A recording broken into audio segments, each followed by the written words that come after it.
I'm your host, Corinne, and this is Okay, But Are You Good? Where we check in on ourselves on a weekly basis to see how we're doing. Hi, everyone. Welcome. If you're new, as I said, I'm Corinne. We check in to see how we're doing and if we're happy and if we're sad. And it's okay if we're not living 110% all day, every day. And some days you're only going to have 20% to give, and that's fine if you show up and give the extra 80 the next day. I wanted to talk today about accepting the new version of yourself. And what does that mean? It means being happy that you have changed and you are outgrowing the old version of yourself, even if the people around you might not be so supportive and might have an opinion about that or two. I definitely feel like I've seen a shift in myself in the last 3 years.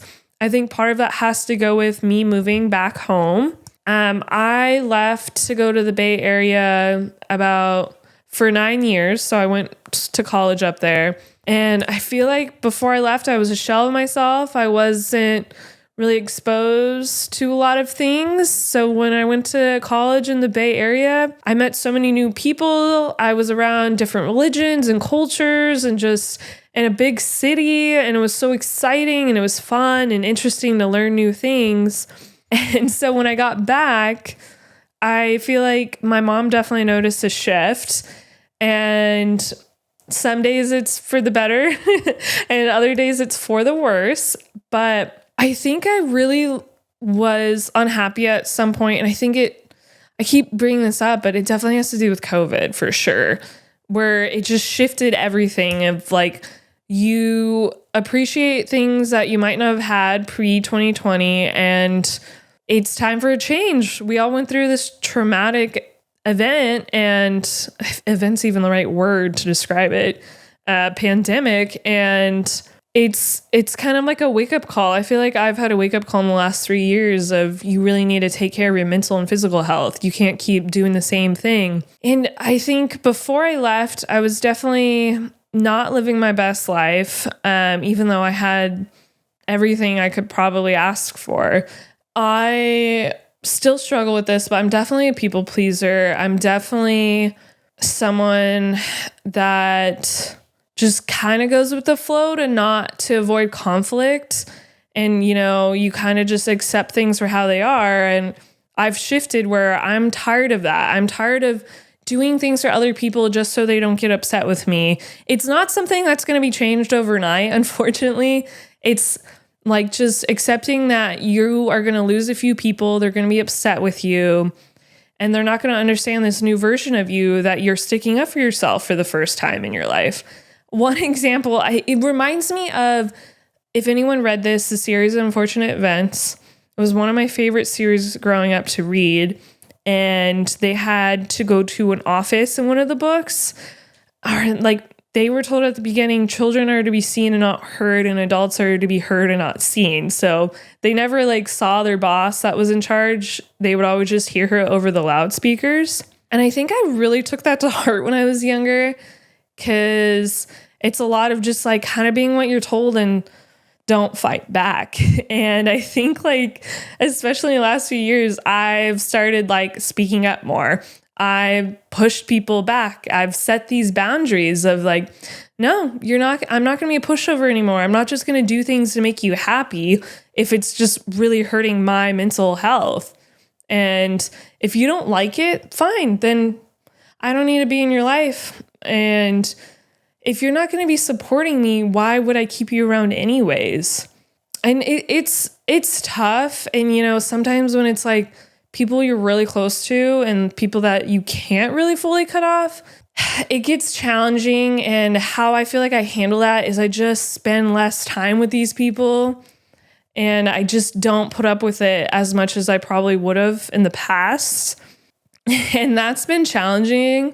And people are going to probably think you're so mean and this awful person when you're literally just cutting time with these people in your life. You're not doing anything else. You're just setting a hardcore boundary, and people hate that. People really hate boundaries, and it sucks because if you're setting out a boundary, they should recognize like, oh, maybe they crossed the line, or maybe there's a deeper reason of why they're setting this. Like maybe it could kind of be on you. And if it might not be, like you might just be like, I need to be alone a little bit more to focus on myself.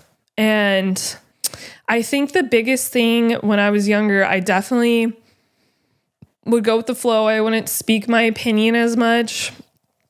There's like certain moments I'm playing back in my mind because I feel like now a lot of people in my life would be like, you always speak your mind. You don't hold back. But I wasn't always like that. I definitely wasn't. I was a shy kid a little bit more and not understanding a lot going on in my life. So now when I came back, I'm using my voice. I'm pushing back of like, no, I don't agree with how you're handling this. I don't agree with how you're talking to me. And people, it freaks them out when you're like, whoa, like when you call people out, I'm like, hey, that's not cool. Or yeah, maybe I am going to eat the whole pizza tonight. Do you have a problem with that? And it's very lonely sometimes when you're in this new version of yourself, but in the long run, like it's going to pay off so much that you've changed, that you're continue to work on yourself. So my example is I found my voice more.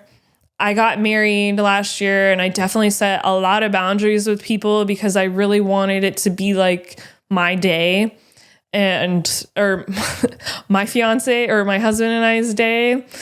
And I pushed back on a lot of things because I didn't want to look back and be like, oh, I just did that for everyone else except myself. I definitely did a lot for my parents, but they're my parents, so it's fine. And another example of accepting this new version of yourself is you stop living your life for other people. And that's really terrifying. It's crazy because it's like, oh, you're a selfish person. You don't care about anyone else. No, you're just focused on yourself. And I think before I really was living my life for other people, I really was. And it goes back into the people pleasing of doing things for other people, even if you don't want to, because it keeps them happy. But if you're not happy and everyone else around you is, like, you got to refocus on yourself and be like, I need to change my life to be happy.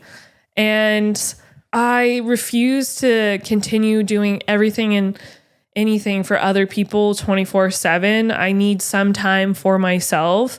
And again, I definitely have said this in various episodes, but I still help other people and I still do so much for others, but I've just set that time now to take care of myself and do things that make me happy. I prioritize my self-care for my physical health and my mental health. I've been going to therapy for a while now, and it's so good. Like, I stopped going for a long time, and then I found a therapist I really liked, and I've been with her for years now. She's great. And I've prioritized going to the gym more and just getting a workout in way more than I did like 3 years before. And it's so nice because I really am living my life for me and doing what I want to do, how I want to spend my week, day in and day out. And that's fine. I think it's just so freeing that I'm focused on myself and taking care of myself and really accepting that I am not the person I was 3 years ago, 10 years ago, a year ago. I mean, I'm married now.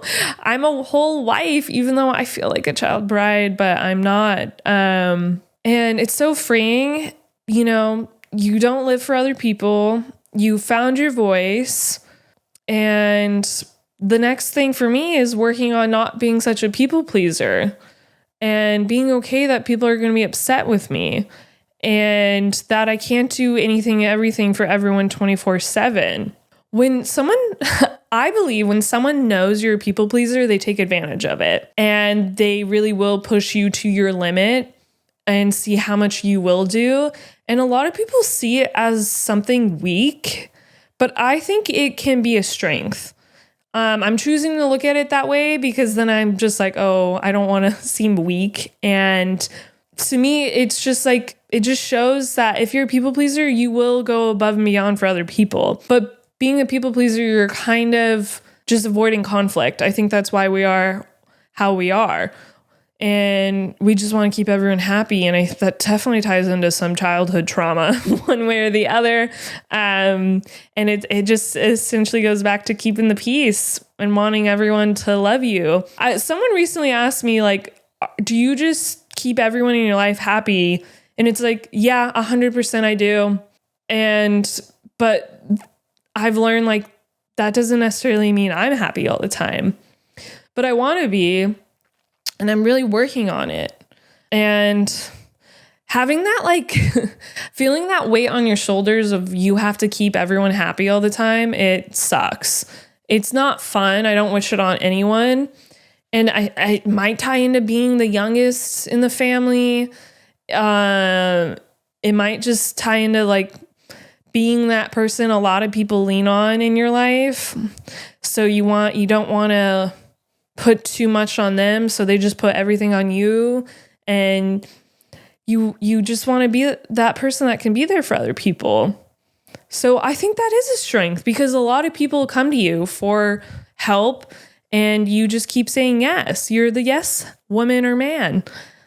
And the other thing I think in this new version of myself that I'm accepting is that some people might see me as too much, too loud, too dramatic. And you know what? I might be, but there's people out there that don't think I am. So if you think I am too much or being too dramatic, maybe you just don't have enough emotions, or you just keep going through life and it's kind of boring. Because my too much isn't too much for those people in my life that really do care about me. You're allowed to. So if anyone ever tells you you're too much, you're too dramatic, you're not. And you're allowed to have emotions. Like, no one wants to be a robot. You're allowed to cry. You're allowed to shout. It all ties back into, as long as you're not hurting yourself or other people, then you yell, then you cry, then you scream, like you have whatever big emotion.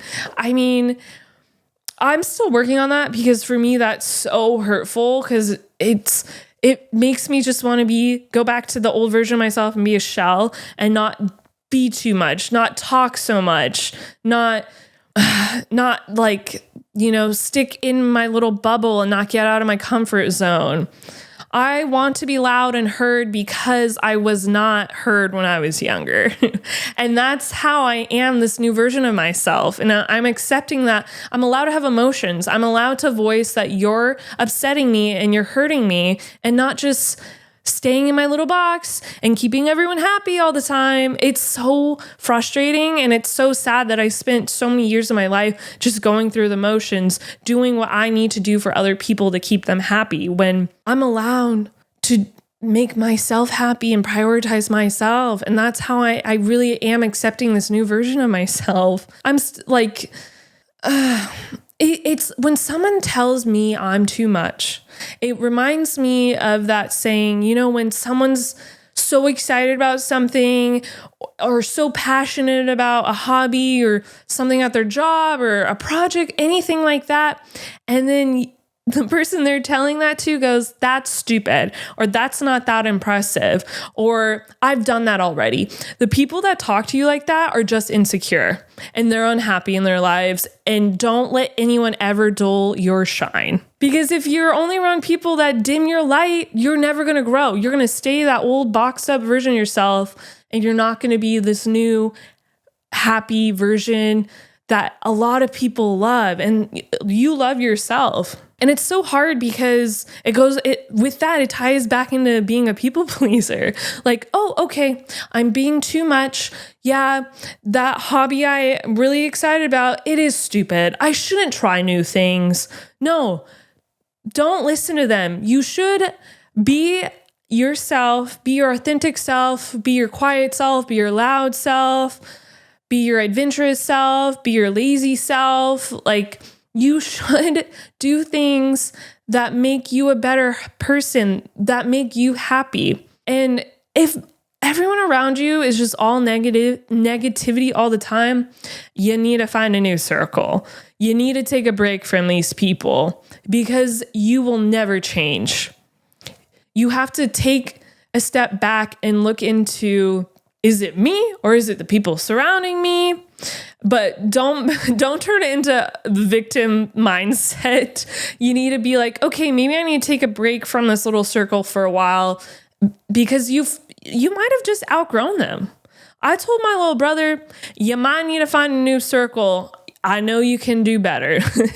And we'll see where that goes. It's his life. It's his decision at the end of the day. But if I'm telling someone that or someone tells me that, I really feel like it's like, okay, I might need to just take a second to think about this, and what's going on might not be working anymore. And it's so fun, like accepting that you've changed and that you're doing it for yourself and not for other people. And like you are living this new awesome version of yourself, that you can do things that are scary, that get you feeling uncomfortable, and it's okay, because if you just keep doing the same stuff, you're never going to grow. And oh gosh, I wish we could just keep doing the same stuff all day, every day and like move up. But doing this podcast, it's terrifying. But for me, it's kind of like my healing era, and accepting that like there are people out there that do want to just hear me talk for 10, 15 minutes straight, and not being like told you're doing too much, you're talking too much, you need to shut up, Corinne. And I can listen, okay? Why do you think so many people ask me for advice? I can listen. But I might talk too much because I didn't talk for so long. When I was a kid, and a lot of my college friends probably wouldn't believe this, but in like kindergarten, I didn't talk at all. My parents thought I was deaf. I had to go get a hearing test. Like, that's how much I didn't talk, which is crazy. I was just a late bloomer, I guess. And I'm not deaf. But maybe after all these concerts I'm going to lose some hearing. I probably already have. But YOLO, right? So with that, accepting this new version of yourself, it's finding your voice, not living your life for other people. It's stop being a people pleaser, or just prioritize yourself a little bit more than just doing things to make other people happy. Reminding yourself that you're not too much, that you're allowed to be yourself. You're allowed to change and grow. And even if you're not changing, you're at least hopefully doing something for yourself. And I just think people are so afraid to change because they don't want to upset other people, or it's too much work. Trust me, it is so much work. It is so much work to take care of your physical health 4 to 5 times a week when you just want to be lazy. But that one saying on TikTok, it's something like, if you got 14 haters, you need to work hard to make 16, in the sense of like, working out and being healthy. And just being fit. And it's doing something for your mental health. If you can't go to therapy or you don't want to, that's fine. There's other outlets to do things for your mental health, which is affirmations, writing in a journal, reading a book about psychological stuff. You don't have to go to therapy. I understand therapy is expensive, but it's worth it. Or if you have someone in your life that you can talk to, then there you go. That helps. Just make sure you continue to love yourself, and you accept that it can get lonely when you change, but that's okay. You don't need those people that don't support you. Just continue to love yourself and accept that change is good. It's scary, but it's good. And this new version of yourself is so loved by you, by the people around you. And it's continuing to work on yourself, because this is not an overnight thing. I'm 3 years in. I say I'm starting this from when I went to therapy, like started that and working out. It was like 3 years ago. So I'm still on the up and up. And there's going to be days where you're on the down. You're not on the up. And, oh, that sounds so cheesy, but whatever. And that's okay. You're allowed to have down days. And then you're going to have really awesome days where you feel like you're giving 110%. But, God, if I could give 110%, I'd probably be like 5 coffees deep every day. That's a lot of energy that I do not have. But again, It's okay if every day you can't work on both your physical and mental health. Just get up and do it the next day. Thank you so much for listening in. Sending all my love. To have a great rest of your week. And remember, change is good. Accept and love this new version of yourself. And I'll see you next week.